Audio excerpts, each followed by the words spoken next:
Des petites voitures, des petits arbres, des petits pompiers ou des petits générals de Gaulle, ce sont les étranges compagnons des maquettistes.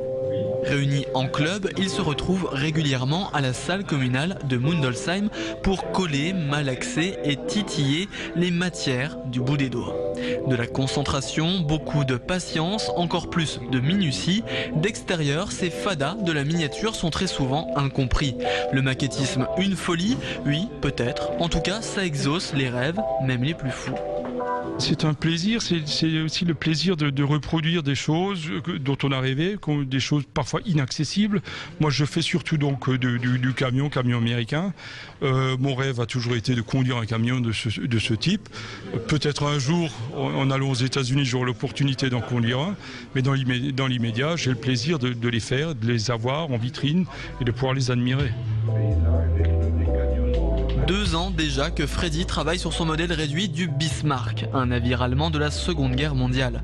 Réalisé intégralement en bois, au 200e, c'est l'échelle, la maquette ne va pas que trôner dans la salle à manger. C'est surtout la possibilité de se relaxer, de décompresser et d'accéder à un monde parallèle.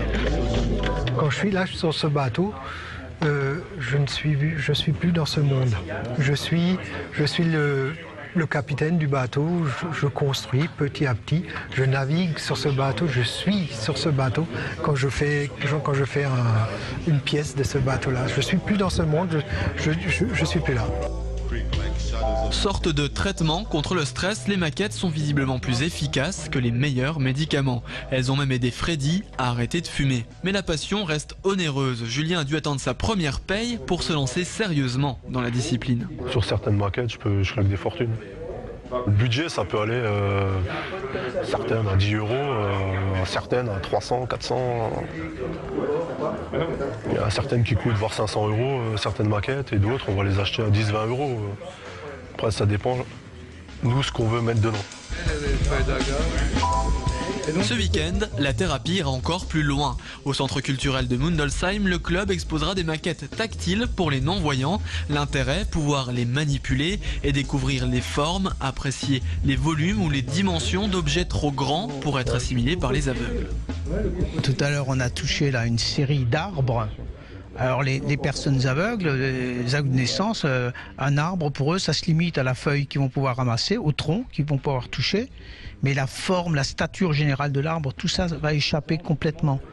Donc là, avoir une représentation, pareil, un camion de pompiers, il faut vraiment une maquette pour pouvoir se le représenter dans ses détails, l'échelle, les rouleaux de tuyaux, etc. Samedi et dimanche, l'exposition sera accessible à tout le monde au tarif de 3 €.